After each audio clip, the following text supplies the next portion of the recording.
And then you could start about IVIG. No, okay, so just talking about IVIG, intravenous gamma globulin, and it's one of the main therapies we have for pandas in its more advanced stage. We think of pandas as having two phases to it.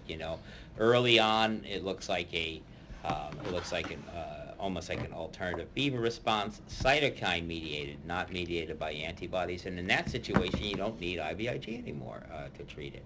Usually, it's treated by simpler things like ibuprofen and antibiotics. And I would say that 80% of kids, 80-90% of kids probably are at that point. It's usually the younger kids, the kids that first present, with symptoms that are in that phase, and the older kids that have had it a long time, unrecognized sometimes, that usually have autoimmune disease. Now, you could also get autoimmune disease instantly. It doesn't have to wait a long time to happen. And then we call that autoimmune encephalopathy. So pandas actually starts off as a non-autoimmune disease, like an alternative B response, and then with time becomes an autoimmune encephalopathy, and then it joins other things so that it can overlap with other autoimmune encephalopathies, and usually then it becomes more hard to treat. So so now we want to talk about, like, how do we treat autoimmune diseases, right? Well, we know how to treat a fever. That's pretty easy. We can give ibuprofen and treat the causes of the fever, but we can identify them. So that's pretty easy. Treating autoimmune disease is more difficult because we have to shut down the immune system for a period of time, and hoping that the immune system, while we shut it down, is going to reset itself or not produce the antibodies it once produced. And really, we have a lot of ways to shut. There are a lot of other diseases that doctors have dealt with way before pandas. So, for example, many that you might have heard of, multiple sclerosis is one where your body attacks neurons in your actually white cells in your brain, called oligodendroglea, and actually makes them die and causes scars in the brain. There's another disease called myasthenia gravis. I don't know if you've ever heard of that one, but that's one in which you make antibodies against the muscle junction and therefore make your muscles, nerves not talk to your muscles, so pretty much develop a paralysis as a result of that. So in all these, lupus is another one I think maybe people have heard of, where your body just forgets to loses the ability to tell self from non-self, or what's your body and what's an outside organism, and then it makes antibodies to a lot of things. So because we've known about these diseases for a long time, doctors have been developing treatments for many years now to treat these things. And as you might guess, the early treatments were kind of not so good. Like, they were the first generation. And as time has gone on, they've gotten better and better and better.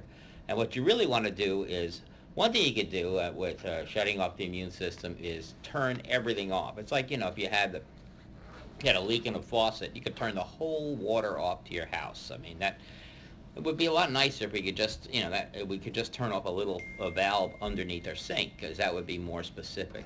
So as time goes on, as we learn more about diseases, the therapies for them have become more and more specific. So one of the earliest therapies that we've had for a long time for autoimmune disease is steroids. Okay, that's been around for at least 1940s or before that, And steroids are natural compounds your body makes to,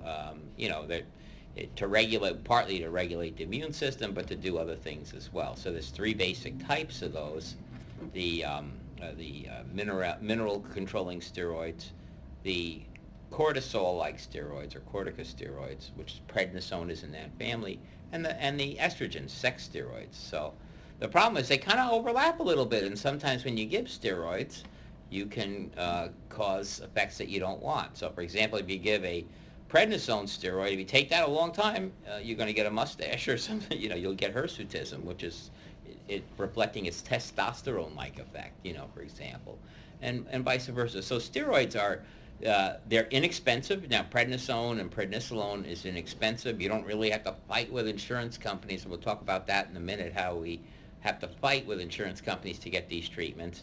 And it's very useful because it works quickly. But one huge problem we have with steroids is that they have a lot of side effects when used chronically. So we're kind of stuck with, just a short-term plan. But in patients that have the autoimmune phase of PANDAS, using steroids as a burst, like a quick burst of steroids, is it's a very reasonable thing to try. Most kids will do fine on the steroid burst at a dose. However, there's a proportion of kids, and I don't know if there's any way we can pick them out, that do have terrible rage on steroids, roid rage or whatever you want to call it, and that limits it, that makes it impossible to use in certain children. I don't know what the percentages are. It's probably around 10 to 20% of kids where you cannot use steroids. The other option to use steroids is to start high and taper low over a long period of time, and that's like a 1-month taper. It would be wonderful if we had a way to give steroids without side effects. Some doctors have tried this, actually, before we had better drugs, and people had to, for severe rheumatoid arthritis, had to take steroids. They noticed that the side effects were a lot less, and they had the action of them was about, it was lower, but not too bad if they gave the steroids on alternate days. So like give it one day and then, Monday, Wednesday, and Friday rather than every day. And that would minimize side effects. So I've never really tried that on PANS patients. But that's an option, or other tricks that people have come up with to use steroids. Generally, it is, and something that I think all the doctors that treat PANDAS have said, and this is just nothing that's been studied, that the response to steroid usually tells you about the response to other immunosuppressive therapies, especially IVIG. So you have the practical, IVIG and some of these therapies we're talking about are much more expensive, right? I mean, a steroid, prednisone you can probably get in Walmart for $10, or it might be even one of the free drugs on the market, there. So very inexpensive. You don't have to even worry about paying for that out of pocket. IVIG though is much more expensive. Okay, but that's our next choice. That would be our next choice if steroids didn't work. It would probably be the next option. IVIG, and now steroids is a general immunosuppressant. It's not specific at all. It's like turning off the water main, basically to a house to fix a little leak in a sink or something. So it works and it's very powerful, but it does a lot of things you don't really need to do, as well as side effects. So IVIG is the next choice, and IVIG is basically giving antibodies, giving something, right? Because the two main therapies we talk about, IVIG and plasmapheresis. In IVIG you're giving, and in plasmapheresis you're taking away, and it has different things. So here we're giving intravenous gamma globulin, and it has to be given intravenously because gamma globulins are proteins, and as far as and you put a protein in your mouth and try to digest it, it's like you ate a scrambled egg or something, or it's you can't really, the body is geared to eating and destroying proteins and metabolizing them, right? Because of all the digestive enzymes we have. So I know a lot of, in the autism world, they do try to, and it's interesting, I don't know if it really works, but there are people that have used oral immunoglobulins too to try to modulate the immune system. They're not efficient. They might do something very interesting to the gut if they stay in the gut, if some of them survive the stomach acid and the but we really have to give this therapy to really work intravenously. And there are two basic protocols in which we can give intravenous gamma globulin. One is called high dose and one is called low dose, and they have different uses. IVIG, let's just talk about how do we make it, right? It's a product, before we talk about the high and low dose. What is IVIG? It's a blood product that comes from plasma. So we take blood, spin it down, and the plasma is turned into IVIG. The one catch is that it has to come from lots of people to work. So it has to come from 5,000 to 10,000 people, somewhere in that range, to work. So you can't, a lot of people, maybe perhaps you've been in the situation where your child's going to have an operation, and you do this autologous blood donation before the procedure. You have match blood from you, maybe your husband, maybe some relatives, and pool that blood. You can't, and people have asked this frequently. Can I donate blood to give IVIG? Unfortunately, you can't, because that's not how it's made. And IVIG is a product that's made by, it's a refined product, so it's made by a company like Baxter or some other company that makes this stuff. So you could imagine like pooling all this plasma, putting it into a giant pot, and now isolating from that the antibodies. And you start off with blood plasma. It looks red, it looks blood tinged and very thick. And when you see IVIG, it looks like water, or water with little bubbles in it or something. So it's really, really cleaned up, and that's the cost. Part of the cost of it is you got to get blood for, product of blood from 10,000 people. Blood is not cheap. So so that's so it's very hard to make IVIG inexpensive, and it does cost a lot wherever you get it because it's just hard to get. It's like gold in a sense. I mean, gold costs a lot all over the world because it's hard to get and has special properties. So when we isolate IVIG, one concern would be, I mentioned 10,000 people, right? Is there a possibility we could be introducing infection, like bloodborne infections, this way? That's the answer is very, very low chance, and it's almost not worth worrying about. You can get theoretically bloodborne infections from IV bags, but the risk is so low that you can't worry about it. It's one of those things like getting hit by a meteorite or something. So very, very low probability. That's part of the cost, and as time, this is very different than it was when I was like in the 80s. IVIG was available. People had thought of this, but they still were, at that point in the mid-'80s, they still didn't really understand the HIV very well and how to clean that out of the system, so that was a real concern. Now we know that the product that we're getting now, you can say is safe from that point of view. The only thing is that it is a human product, and it's a little bit like blood, right? If we don't really type IVIG in any way, so it's a little bit like getting blood, and we know that if we randomly took a bag of blood in somebody and just gave it to someone, pretty good chance it's not going to, and we didn't type it or anything, we just gave it to them, pretty good chance it's not going to match, and they'll have a transfusion reaction and get, like if you're O negative and you get O positive blood, you'll have a reaction to that. The same is possible for IVIG too, except it's not as severe usually as those reactions. So that's our main concern about transfusion-like anaphylactic reaction. So the monitoring you get if your child would get IVIG, the nurse monitors you essentially very identically to the same way you'd be getting a blood transfusion, which is every 15 minutes vital signs. So it's not the type of thing we usually familiar going into the hospital and you see the nurse one time a shift. He says hello, goodbye, give you your meds, and you don't see him again. This is continuous monitoring.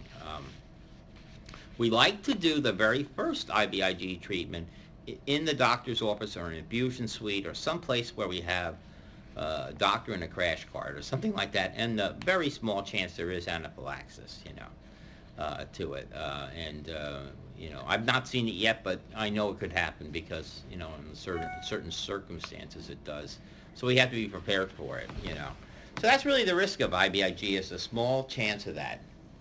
The other downside of it, which we'll talk about at length now, is the cost of this stuff. And as I mentioned before, there are two ways you can do it: low-dose IVIG and high-dose IVIG.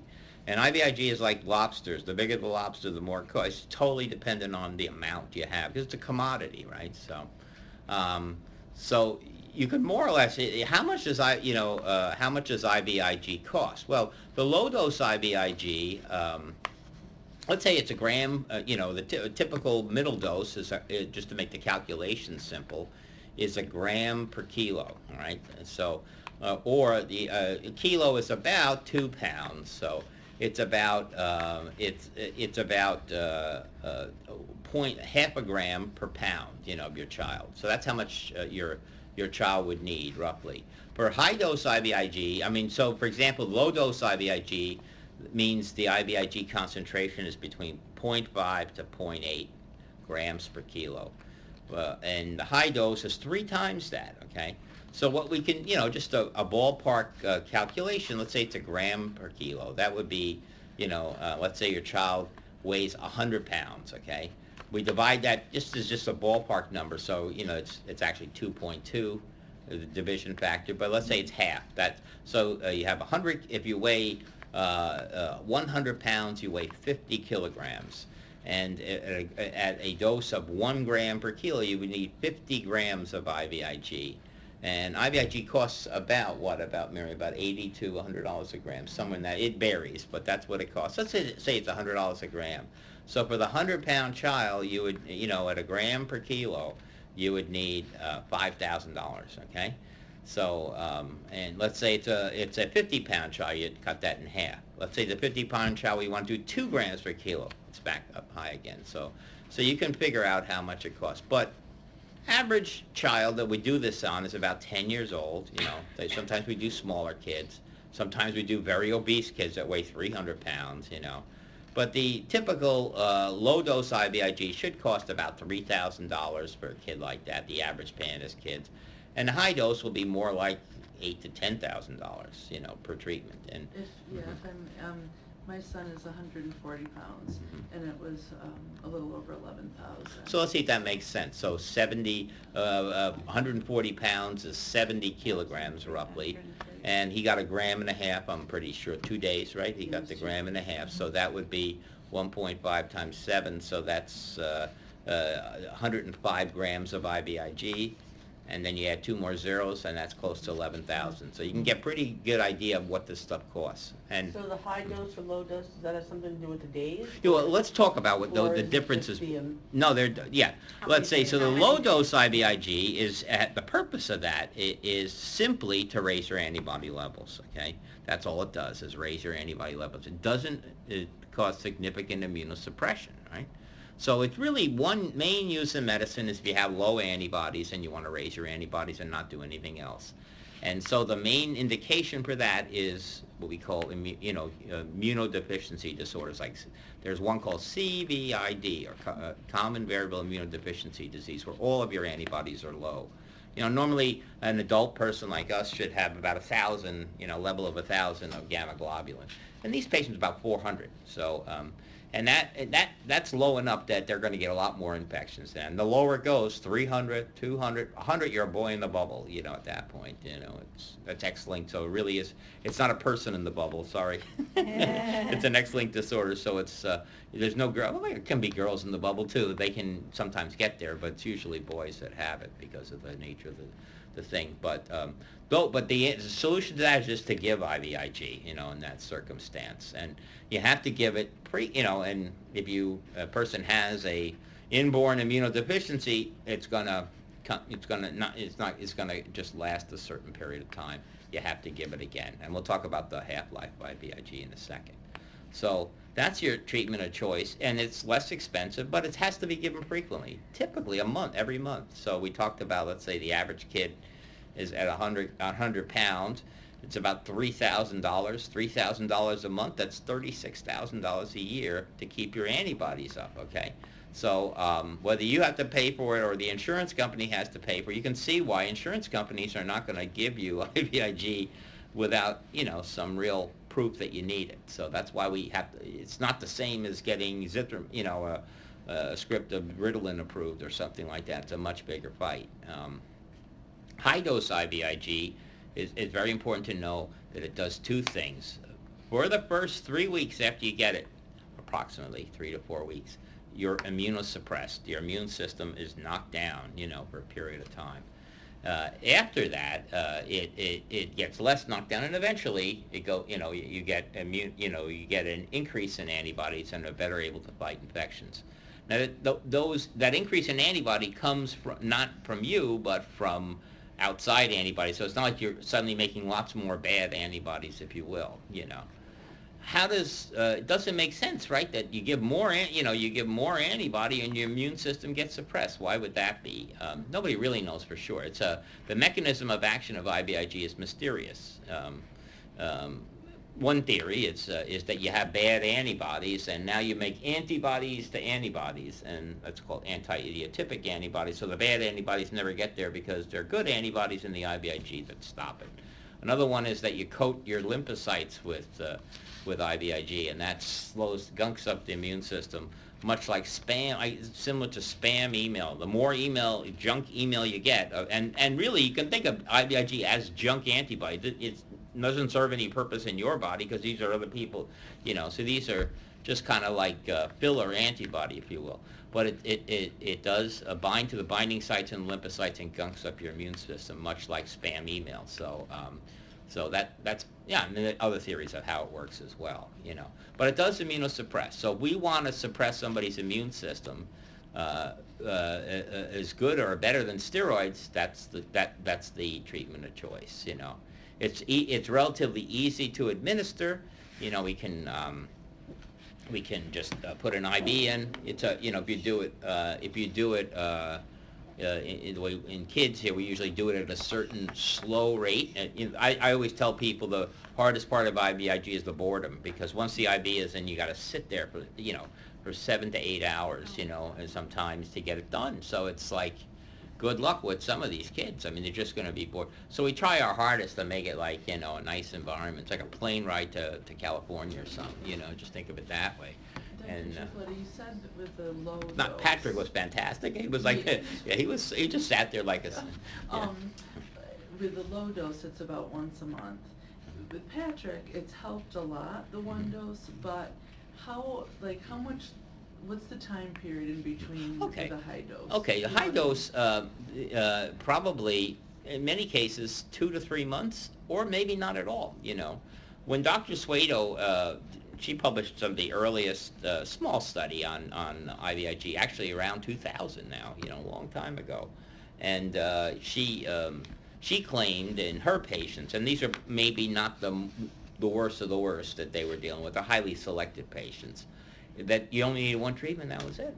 I don't think that's really true. Some of the patients we see now do need repeated treatments, and... Because you see, some people, it doesn't have, when someone comes to you, a new patient, do you automatically, with everyone, start antibiotics first and then go no steroids, then no That's a good question. We don't really have a total protocol, but if somebody, we sometimes can tell. Like we had two factors of it. If it's a very young child, usually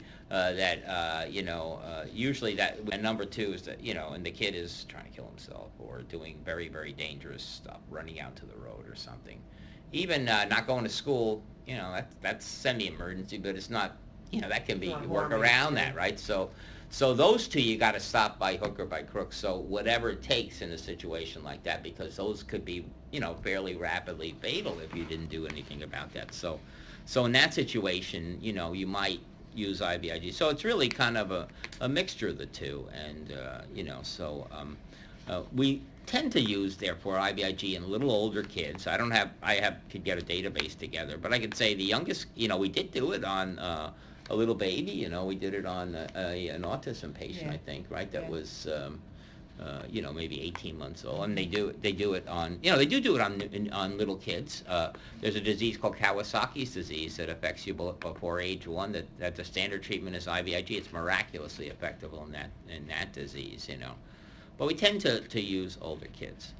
So I'm sorry, go ahead. No, I mean, I don't want to interrupt. No, go ahead. Is there a certain profile that you think a patient has that is more receptive? Like, are there certain patients that are more receptive to IVIG than others? Well, I don't know. If there's certain situations where you have to be cautious, like IgA deficiency. We know supposedly the risk of anaphylaxis from that is higher, So if a patient is not IgA deficient, I think also it's been a general thing that if you haven't had if you're kind of not, never had it before, it's going to work better. Almost everybody reports this, that the first IVIG was fantastic, the second one was okay, and then after that they kind of not so good. They just, the bang for the buck goes down greatly, with it. That's what people report. That may not be true in everybody, but so generally kids that haven't had it, that need it, that haven't had it before and have good. Another factor too we're noticing is, well, I'll talk about this in a second, but what's some of the other bad things we know that can happen with IVIG is that I'm telling you, nobody has measured this. We're measuring it, but nobody, I have nothing to compare it to. But they do develop autoantibodies if you give IVIG frequently, month by month by month, and do 40 treatments and never look at what happens, you'll find out that they will have developed lots of high levels of antibodies to thyroid, to GAD65, to other things, So the question is always with those patients, did it come from the bottle or did it come from them? Did we induce an autoimmune disease in a person that didn't have it before? So if a person comes to you with an autoimmune or strong autoimmune disease to begin with, those kids usually tend to not do so well on IVIG. So, so those are the things that, there's a lot of factors that go into this to decide, and also, cost, that's a biggie, I know, for this stuff. We mentioned how much it costs, and if insurance company's not covering IVIG, unless you're very, very wealthy, the type of treatments we have here, you're going to go broke fast because it's a very expensive therapy. So some people can deal with that if it works. If it doesn't work, you might as well just, buy a Maserati or something with your money and be happier, Saw that the latest study that's published that was like from August showed IVIG did not show a difference. Yes, So, and this was a no. concern. Well, that study know you're what? referencing there is the so-called Yale NIMH study. That study's been criticized for a lot of reasons. I'll tell you why. They had extremely strict selection criteria for that, and because I know I don't know, Tammy, you were trying to get into that one or whatever. I don't think so. I wasn't, but there were. Yeah, I know but I some mean, people we know a lot who- of people that have been trying to get into the study, and they insisted on having kids that were strictly pandas, and they're hard to find actually, that never had strep infections, that never had steroids. They had all these selection criteria that were very hard. So even though it was a very, a lot of parents that need this, they would give you the IVIG for free. They asked you to do a spinal tap on your kid, which was another negative thing, that some parents balked at. And they made it so difficult.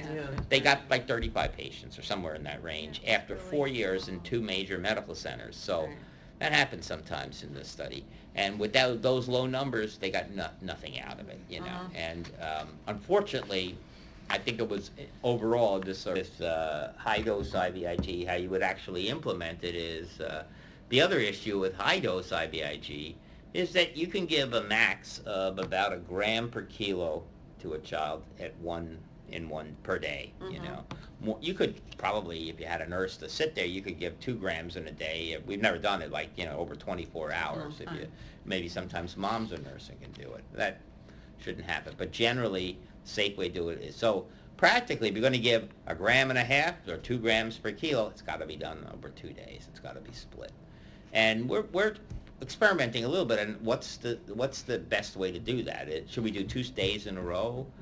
Split it up, put a day in the middle there, over a weekend, which is the best protocol for this? How far can you separate the two out? The reason is, in practical implementation of the IVIG is, it's hard to have the kid come into another doctor's office a second time, That's not that big of an issue. But what happens is if you've got to run that IVIG slowly, and why is that? When you're giving IVIG, remember you're giving protein, but not only is it protein, it's very high molecular weight protein. It's a big protein. It's like an ocean liner. And there's a kind of a famous physicist by the name of Albert Einstein who has a long time ago came up with a formula that tells you that big proteins, when they rotate in space, cause high viscosity. So, the blood gets really thicker than a small little protein. So, when you infuse, antibodies in, you're dumping in all these exogenous, high molecular weight proteins into your blood. What does that do? It's just the same as if you put your finger in the ocean and leave it there for a while. There's all that salt out there. The salt, your body is trying to dilute the ocean with its finger, which doesn't work too well. So you end up with a pruny finger. So water moves. It's called osmosis, right? So water always moves from really concentrate, from things that are not so concentrated to really highly concentrated things to try to keep the, level out the concentration. So what happens? You give IVIG, you're sucking water now into your vascular system. And actually they use an unpurified version of IVIG called fresh frozen plasma, or FFP, which is used a lot of times intraoperatively when you want to get somebody's blood pressure up fast. It's used, for example, in the Army. If you're on the field, if a soldier gets shot and you're somewhere in Timbuktu or wherever, way out, and you don't have a hospital nearby, you can use that. But the point is that it does increase your blood volume. Your blood volume goes up, your cerebral blood volume goes up. The problem is you got near this thing called your skull, and your skull doesn't expand, in older people. In little teeny babies it does, and that's how little babies deal with pressure, is they just get a bigger and bigger head, or their fontanelle bulges. But once the sutures close, which is like age 3 or so, it'd be even younger than that, but by 3 for sure everybody's closed. There's no place to go. There's only one place to go, actually, which is the hole in the bottom of the skull and down, and herniation and death.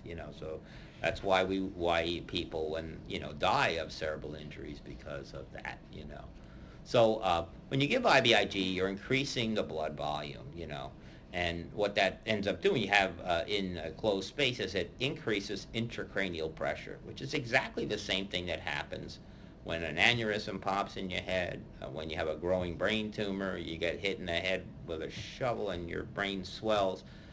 What happens? You get bad headache and vomiting, with that. So it's the same phenomenon. And you can treat it, logically, you can prevent that. Some kids, and I don't know, I've seen some kids that really are devastated by this, and others that seem to sail through it with no problems. I don't know if your kid is how Patrick did pretty well. Did Very well, And you have a smaller child, but he did well too, right? He doesn't have a problem like that, After IVIG. Yeah. Who is this? It's Brad, he got his IVIG. Oh, there he is, yeah. Oh, this is the lady that was here, the little Down syndrome patient, yeah. He got But, it. Do they have a tendency toward getting headaches? Would that increase? I'm not sure. There might be people that have pressure headaches to begin with, But this is usually a transient thing, We can treat it logically. One thing steroids do, I talked about steroids before, is they shrink tissues, right? That's one of the things that make inflammation get smaller. So actually make your brain smaller. They get rid of brain water. And surgeons use this all the time, like neurosurgeon. If he has to take out a big brain tumor or some procedure, one thing he's got to do is got to get your brain brain back in the skull when he's done, right? And it's not so easy sometimes if there's a lot of swelling. So what they do in a situation that's not true of if you have a little tiny pituitary tumor is not an issue, but if you have a major trauma to the brain that you have to do, it could be a problem. So so what they will do is give steroids before to shrink the brain. That's exactly what we do too. A couple of days before, shrink the brain a little bit, then they can tolerate that increased fine. And we don't do that unless the kids need it. And when you leave for IVIG, we send you out the door. That seems to be a much bigger problem in kids that get high dose IVIG rather than low dose. I don't know of any kid that's had a single load, like 0.5 per kilo, and having problems with it. So if you have to do that, you practically don't have to worry about it. But it's a problem we can get around usually, one way or the other, with steroids, with Zofran and whatever. It seems also, this is Mary's idea, that she came up with the idea of splitting the days and putting a day in between. That seems to help too. Day of rest. Yeah, day of rest. It helps your body absorb it. Yeah, because and there are fluid shifts that are happening in the brain. It turns out that you're dumping all this stuff. You increase, this volume goes up fast, and the brain volume lags a little bit, and it takes a while. And if you give it time, it all kind of settles out. And that's what it seems to help too. So we can get around it one way or the other. That's not the end of the thing. Get this, how do we convince insurance companies to give this treatment, right? And, there's, one thing we don't do, everybody in this room probably knows, the one thing we don't do is say, we're giving you Propandas, Now, some of you might IVIG, that's a good question. That's where I think one of the main uses of the Cunningham test comes in, because if you do have high levels of CAM kinase and high antibodies on the Cunningham test, that helps you decide that, yes, you're at that phase now where you really need something. It could be steroids too, but if your child has problems with steroids for some reason, then you kind of need to go with IVIG. The one big... You could edit it. Yeah, You could. won't email it tonight. No, but I mean, We'll edit it. one of the things we like to do is, have to try to demonstrate the child had a lot of infections. So the criteria you need for low antibodies is you have to demonstrate that the child has low antibodies. It could be all antibodies, that's CVID, multiple subclasses, or other types of immunity, and they have to have a lot of infections, And we know, and that's a big problem because a lot of kids with infection. Our kids don't usually show infections. They don't have them. They show psychiatric symptoms, and they don't accept that. So it's a challenge to get it through, So that's one diagnosis you could use.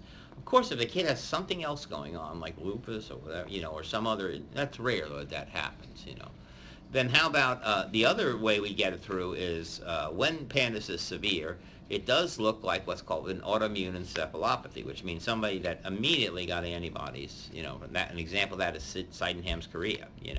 So PANS evolves into that, but it doesn't usually start off that way. But if it's at that stage, and the Cunningham test helps tell you that if you're at that stage, you can sometimes sneak it through. We try hard. Any little autoantibody, anything we can possibly do along those lines, we try to get it through, So it's a challenge. What percentage do you think of patients that Well, get I don't know. I mean, that's a good question. I don't know the answer to that is. I would say it was higher before. It's going down. I would say. Down in the last. Yeah, I think years. the numbers from like say AOM, a company. They keep the one thing that we've had a huge problem with a patient who actually really was extremely rude and difficult with us, who thought I said, I guarantee you're going to get IVIG covered. That's what she thought she heard, this person. And that, In 30 days. In 30 days, First appointment. 30 days from now, he guaranteed it, and that's not what I couldn't happened. possibly have said that. I would never say that, Right, we've had many conversations. I don't see No, you I would saying never something say like that because we know even if I would say 100% your kid needs IVIG, she might have said that to her. But, insurance companies do what they want to do, and they make the rules, and their decision is fine. And they always just tell you, we're not telling you shouldn't get IVIG, so we're not going to pay for it. Right. Okay. Right. So, they word it that way, so. All right, so let's say, you do get IVIG covered. Generally, it's going to be covered for a period of 6 to 12 months, so you do have a period of time, After that point, we have to renew the IVIGs. And, of course, doctors making the strongest possible case for a patient, and what if you can't do it? Some of the insurance companies we're trying. This is what, dream of dreams is that, part of the reason we're building this, we're trying to do a nonprofit, a situation where people can, people that have money to, donate to philanthropies might create a fund where we would always have enough money, to fund people for kids in need that really need it and we can't get it covered, We have a That'd be couple. nice, It's so We've sad. had people, there have been amazing people, that wish to remain anonymous too, that have donated just 10 grand here, 10 grand, get the kid done, and we've gotten it done. So, that would be wonderful if that could happen, That's the dream. because, Hopefully something so. like that. So, kids that need it, we don't want to give it, of course, a concern about that is everybody say, of course we're poor, and nobody could afford this, and it's really true. But also the people that are very, very indigent and have very sick kids. So it has to be something like that. But hopefully we'll find a way out. I think that's the only way to really get a treatment like this covered, or any, like a heart transplant on a kid, you got to go to on the St. Jude's or, and on the will, the good, raise the money or something. And people have raised money They for raise it, they're gonna IVIG, GoFundMe. Right. I tell everybody, go Yeah. do GoFundMe, you share it, and it's for medical purposes. I don't know that much about it. Don't you have to say you can get, it's relatively easy for a lot of kids to get them covered for low dose IVIG. First of all, there are more kids that have Right. that. And insurance companies have to pay 1/3 as much, So sometimes you can get low dose IVIG covered for a kid that needs high dose IVIG, and you do, so you have already your Parse it 50% there, and then the nice thing about that is you're creating like a little bruise or lump in the skin with the IVIG, and it slowly diffuses. So it goes really slow, and it's nice. We like to do things chronically. Ideal thing, we also know that there is a cumulative effect of IVIG, a little bit like smoking cigarettes or something. The reason is that when you give IVIG, your levels go up, right, immediately go up, right, and then they go down slowly, right, and then do they ever get back to that baseline? No, then you get another IVIG, and then it goes down a little bit more. Then you get another one, and then before you know it, you're compounding interest, and you're hitting really high levels. We know that, Jacob got, one thing we're concerned about is viscosity, which is the thickness of stuff or how much stuff flows. Like the difference between water and maple syrup. What's the difference? I mean, they weigh the same, but one goes down right away and the other one is like, really slow, okay? And when you keep giving more and more and more IVIG, your blood becomes less like water and more maple syrup. And what ends up happening is your heart now, you Has could to work imagine, harder. much harder. Yeah, and so you actually we've had kids, not me, but other people that have gotten strokes from IVIG, which is disastrous, So you've got to watch that. That's one thing we got to watch. So I like to do now routinely on kids that are getting long-term IVIG, pre and post levels, right before and right after. And that's easy because they put the IV, some places can put the needle in, get your pre-labs, do the IVIG over 2 days. Then when they finally take the needle out, right before that, get the thing. Then we can measure, what happens to how low does it go, how high does it go, and we can really get an idea. I found out that, by checking that, which nobody really checks carefully, as far other than me, is that sometimes those numbers can get really crazy high, even with one of those things, because we just, our way of dosing IV, we don't base it per kilo. Like if your kid weighs 100 pounds, we give a certain amount. Sometimes the body composition affects that. Like little kids need less, and we overdose them. Very obese people, we overdose them. We think they're not 300 pounds. Their vascular volume is not, most of them is bad. And you're not blood. So we end up we base like a 300-pound person and give them all that IVIG. We'll get a 5,000 out. And the other, that's not good. They already probably have other issues, a very obese person of having a risk of a stroke or heart conditions, and now we're raising their viscosity up. So, you got to just be careful with that stuff. And then there's autoantibodies as well. For that reason, we don't like to give IVIG. My kind of rule is 3 times. That's Dr. K, that's what he said too, another doctor that does a lot of it. So 3 or 4 times. If it does, there's no effect after that. It doesn't seem to be any benefit after that. The 11th time, it's going to suddenly work out of nowhere. And Well- then you give antibiotics with like. Oh, yes, because you're especially high dose IVIG, because you're suppressing the immune system, and a kid that's already got usually an impaired immune system, and it's, if he gets an infection, is going to get a PANS flare, right? So we do give them antibiotics for about 3 months after IVIG, and they continue to get IVIG. They sort of got to get at least low dose protective antibiotics. So you see, it's a pretty big deal, IVIG. It's not it sounds like it's a panacea, but it's got, like anything in medicine, there's no magical, you can listen to these cancer guys say, I'm going to make your cancer disappear with this proton beam. You think it's fun, it does a lot of other things. If you hit it early, So we always had a thought that we're going to, if we had a way of being, just assume every kid that undergoes regressive autism has PANDAS, and just approach it that way. What's there to lose? Not too much, The main thing is time, that's the thing. It seems like That's IVIG.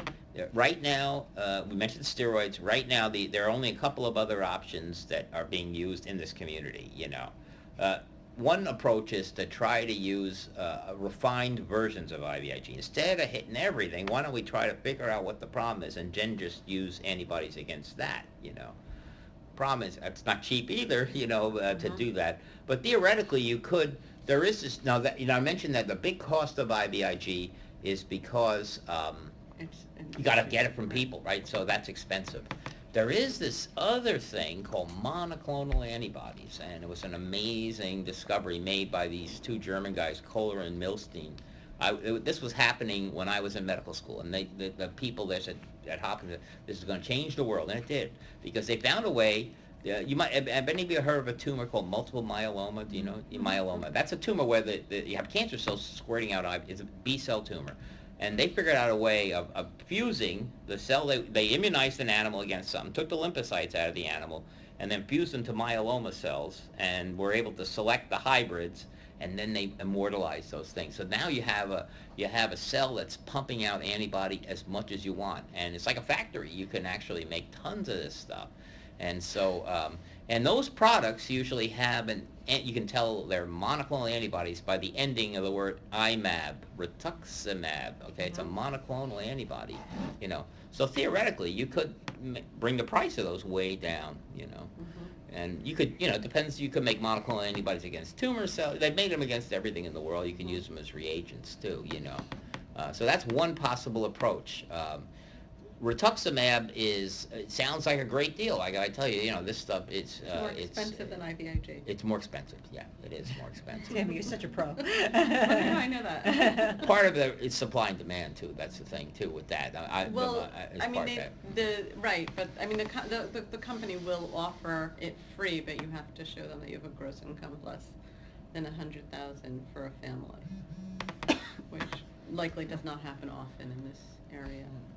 In this area, yeah, but we would have some patients that might qualify for that. But, which is good to know, because you have to recommend them. Yeah. Now, that's a nice treatment. The only, you're giving it, and you've had, Jacob has, if you want to know about any treatment, this is a lady that he's had everything. Plasmapheresis, right? He had that. He's had IVIG. He's had CellCept. He's had rituximab. What else? I'm probably missing something there. Just about everything. Yeah, so every modality that we have to treat PANDAS, she has personal experience with. And when you have a patient like that, those are I call them the A-list, right? It's a risky, it's all complicated. But you brought up plasmapheresis, and I'm just curious. That is of all the therapies we have. Now rituximab, is nice because it's 2 treatments and you're done, right? I mean 2 or 4, you can do it. We did both times before. So it's not a prolonged thing, and you do it and then you come back maybe a year later and do it. So it's very easy. And it's very tolerated. Yeah, it's very well tolerated. It's a 1-hour infusion. Yeah. Okay, so why don't we do it more?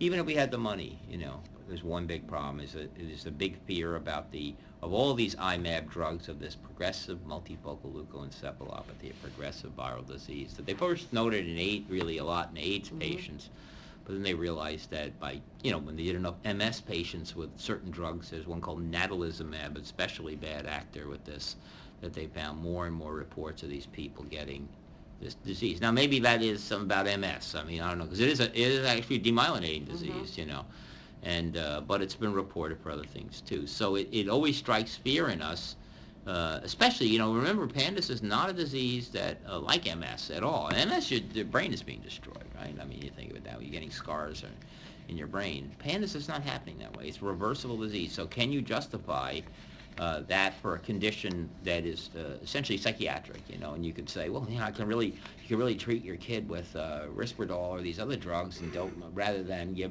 why should we expose them to this risk, That's at least the way the insurance companies will think, right? So.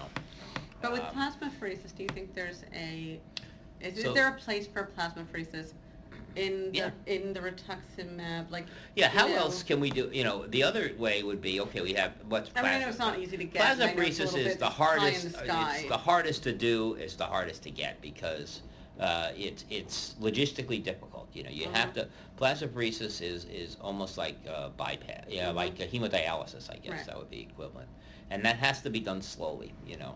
Unless there's only one circumstance in which they do it quickly, is for like, you know, you're dying, you're on a ventilator and not breathing, like Guillain-Barré syndrome. Right. But nobody does it for anything other than ICU things quickly. So it's always done, like, for example, Dr. Latimer's protocol, I think, I didn't really know the latest one, but you used to do 3 consecutive weeks, like on Tuesdays and Thursdays, 3 weeks in a row.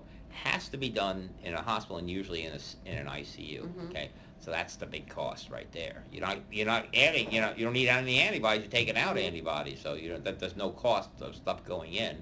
The cost is that time, 6 days in the ICU, supervision, so it's tremendous, you know, and you really do need it. It's a, it works great. I mean, you know, and it works in most people, not everybody. You know, maybe it didn't work in Jacob's. I mean, it didn't not work, but it didn't do what we wanted it to do. Now, if you listen to Dr. Latimer, and this is what she presented, so I don't, I'm not criticizing her, but that's her experience, and she has more experience than anybody. You know, her experience is, but still, even with her experience, the numbers about somewhere between 50 and 100 cases. You know, so very few people have actually had this treatment for pandas. You know.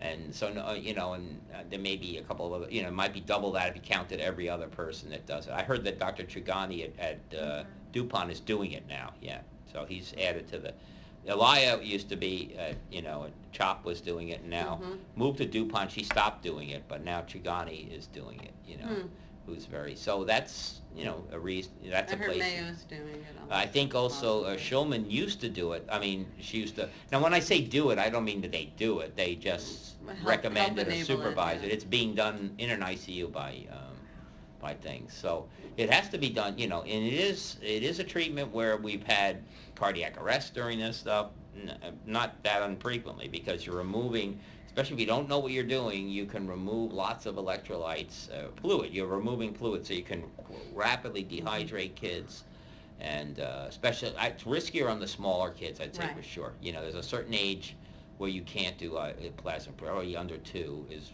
very risky, because you can literally take all the blood out of a kid. Most of it is in the loop of the hemodialysis. So. Then you have to worry about all sorts of crazy things can happen. So it's, to me, it seems like it's riskier than rituximab if you think about the relative risk of the two. It's and much more of a traumatic experience for the child. It's a bigger deal, and so I don't use it that much. But it might be something to use. The other place you can't use plasmapheresis is if your IVIG is already very low. What it does is it does lower your antibodies in half. So, which is not a problem if your antibodies are at 1,000, and a lot of them are bad antibodies. But it does.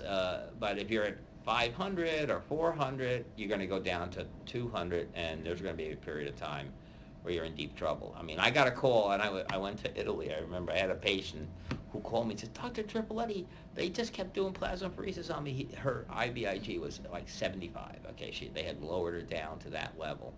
This is an older patient. I think you know who I'm talking about, But,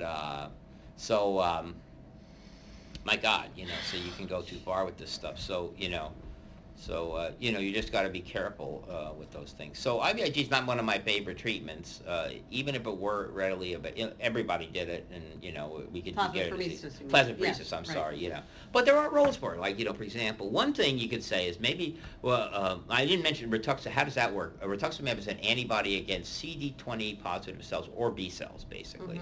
So you just imagine these antibodies come in, they see your B cells, and they coat them with the antibody, and the immune system interprets that as destroy, and they go down. They go down from maybe 20% of your total down to 0 in about, 2 months or so, right?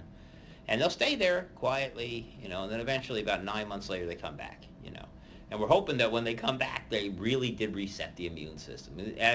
I consider like sodding your lawn, like you're starting, if you really want to get rid of the weeds in your lawn, the best thing to do, and you really have the time and money to do this, is to just rip it up, start scratch and sod the thing, and you'll have a nice lawn.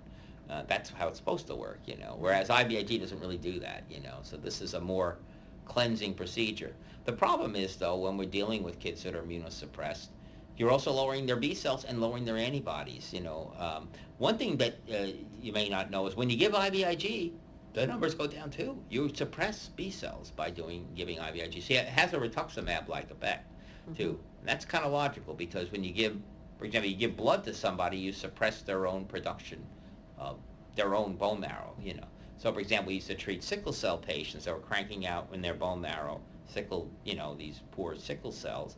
By giving them transfusions monthly, you could take these people and they would have normal blood because their own production of the bad cells were being produced. So that works. So that can be used maybe a protocol of rituximab at a lower dose and IVIG together can be a sweet spot where we can not have that PML risk, and yet, I don't know how we would determine that, but there are ways to do it, and by judiciously using combined therapies. So this is a hard area. We don't have big numbers. We'll never have big numbers on this, I don't think, where we can say we have 10,000 kids and then you can just look at the data. It did work, it didn't work. There'll always be a lot of, low certainty, because, Latimer has been doing it for a long time and she has like 50 patients, Right.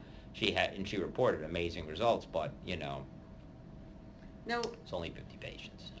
there are some people who say that it's not just the B cells, it also could sometimes be the T cells because it could be inside the B cell, inside the cell versus outside the cell. Yeah, that's right. I mean, there are other modulators that have been come up besides rituximab. There are other ones that they've come up with other markers on cells, and maybe that would work too, There's other treatments too. So, but, we're hoping, for the PANDAS world that, because their drug companies are spending, this is a treatment for cancers and things like that too.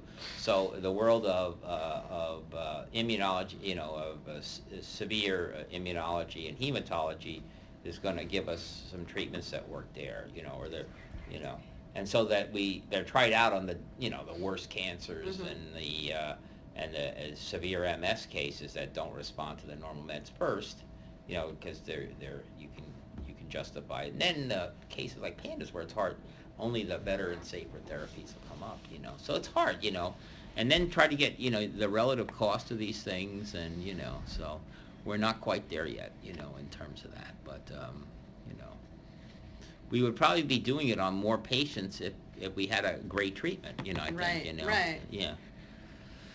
Like even those Imurans or Humira. Yeah, so the those older, work there out? were like the Cytoxan, Imuran, Humira's a newer one, but those are powerful immunosuppressive drugs, and what they don't tell you is those powerful drugs also increase your risk of lymphoma and other cancers, because one of the things your immune system does too, which you may know about, is that right now we all have cancer cells floating around our body, a couple of them, and the immune system gets rid of them and snatches them up. So there's always immune surveillance of cancers, and if you knock the immune system down, you get cancers. That's what happens in HIV too. They used to get Kaposi's sarcoma and other cancers, with that as well, So it's really hard. You want the immune system to is a friend and it's always the same way, friend and a foe. In this case, you have to shut it down, but not too much, and it's really hard to regulate, to know how to do it, especially if you don't know too much about a patient, and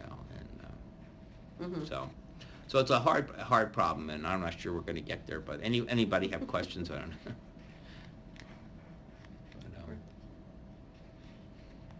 I have a question, but it's kind of a tangent a little bit. Okay. It's more going back to like the antibiotics. Okay. Because we're not, I don't know where we are, but I'm thinking of antibiotic use versus gut health, and how do you know, like... You don't know. So- The truth is the microbiome, which is, if you really get serious about looking what's in there, people this will be clinically available, but they have this technology now in the research lab, identifying bacteria by something called the ribosomal RNA. So they can find out what's in there, Normally you have to culture it out, right? There are tests, like you ever did the Genova test or the stool test, right? So you try to get, but that's hard, and that's only the tip of the iceberg, and it's really complicated. And there's there's this beautiful chart in Nature showing like what happens, and they did those experiments, and then when they look carefully, and they give people or animals, I guess, antibiotics for long periods of time, the gut flora changes, but it doesn't really get worse in some way. So it doesn't, it's like other things come in, but you don't usually get this massive overgrowth of one. And that can happen, right? This C. difficile, or one person takes over, but it's usually like a combination, of things, and so we really don't know the answer.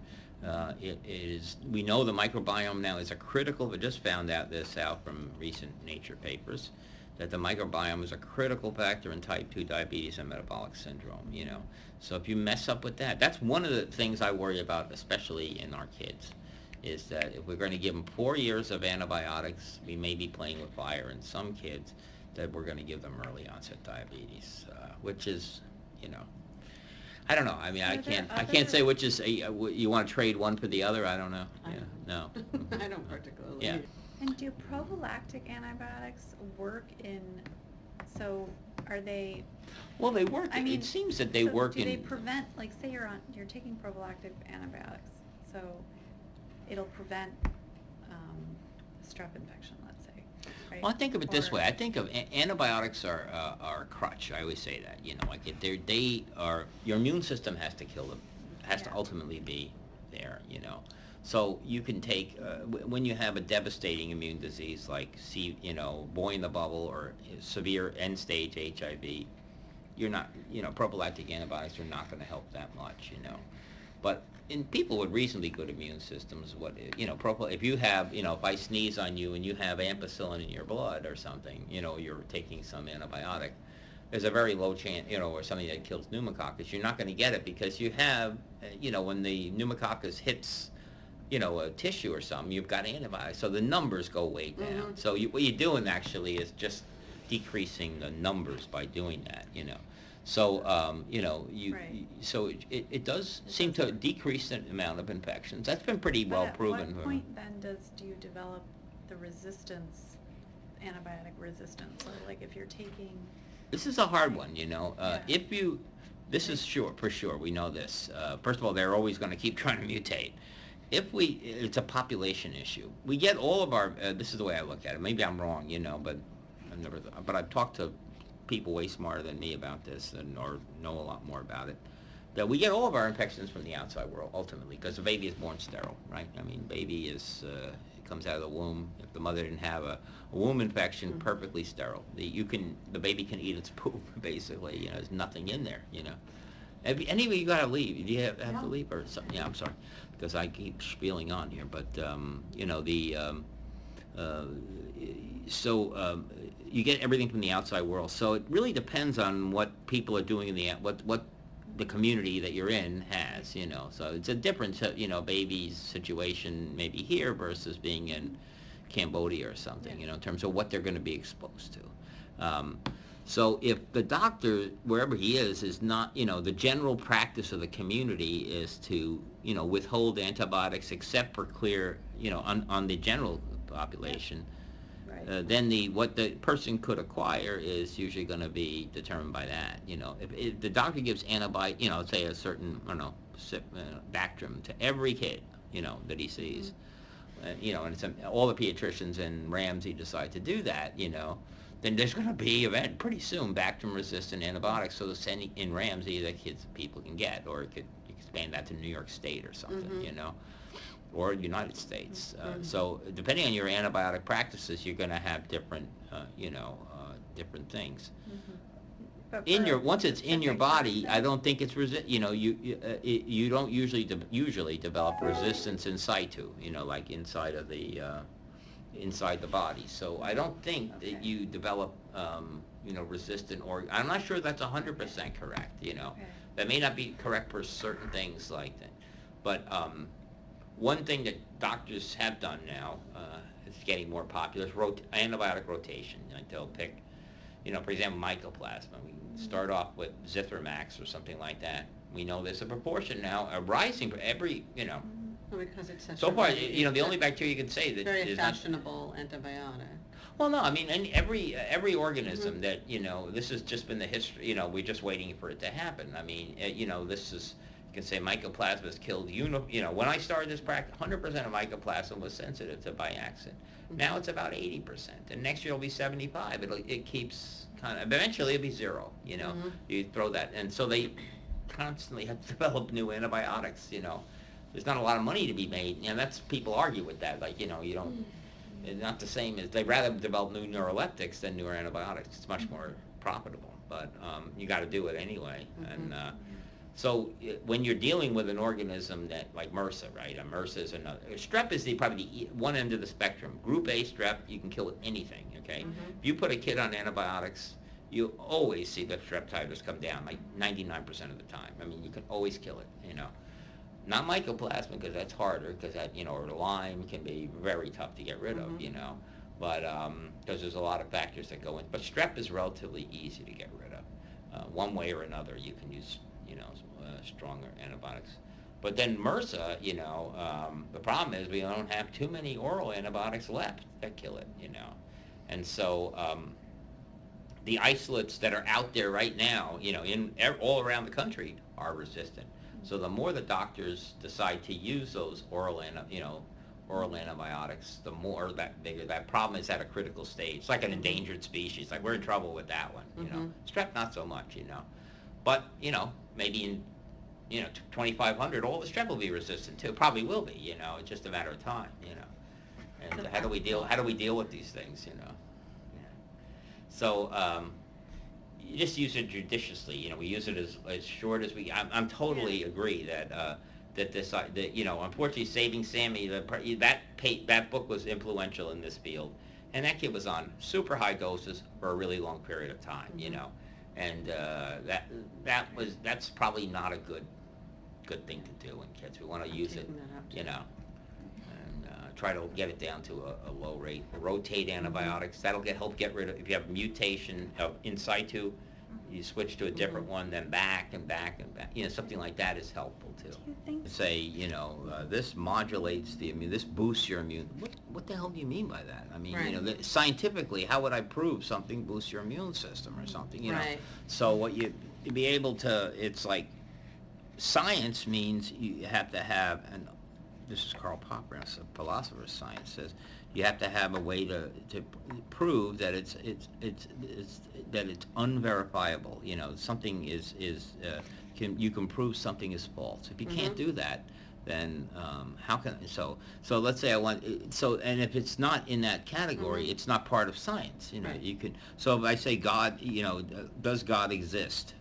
Can I prove God doesn't exist? You can't. I'm probably, Right. if you think, unless you can. If you can, then maybe it is part of science. So we don't need to be here. Then it becomes, so it's a matter of something else. It's beyond science, metaphysics, or whatever. You can think, I believe it, I don't believe it, I can't do an experiment to prove it. It's not the same way. So, when you say something like that, like Zithromax modulates the immune system, well, maybe it's based on a paper. You can say something. But other than that, if you just, Well, you also have no way to measure it. Like, like what do you... Yeah. So, we want to say, like, we can measure, expose you could yourself say to things whatever, like, Right. Zithromax lowers your B cells or something like that. That's something you could measure, do an experiment, a test, or whatever. So, I'm not criticizing that, but sometimes we use words like, things boost your immune system or change your neurochemistry or brain balance. It's like vague, it's not scientific enough proposition.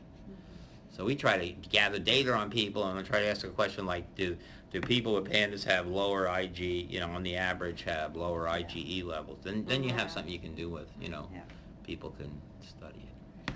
Is low dose IVIG, can that make pandas worse over time? That's a good question. That's been asked about that.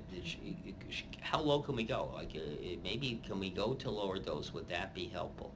I've heard that said, but I haven't experienced it. But I wonder, I've never experienced it making worse. I mean, we've had every dose. And I've heard people say that it's contraindicated in pandas because it makes if you need immunosuppression, it doesn't help. It makes your immune system stronger. Right. Yeah.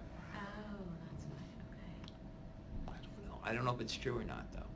But if you could lower that dose from 1.5 grams per kilo to 0.2 milligram, then the cost goes down to $1,000 a treatment, and a lot more people could get it, It's so. more affordable. Right. Yeah. All right, I'm all talked out. Thank you very much. Thank you. for Thank you. coming. I'm sorry we couldn't broadcast. Next time, we'll be better next time.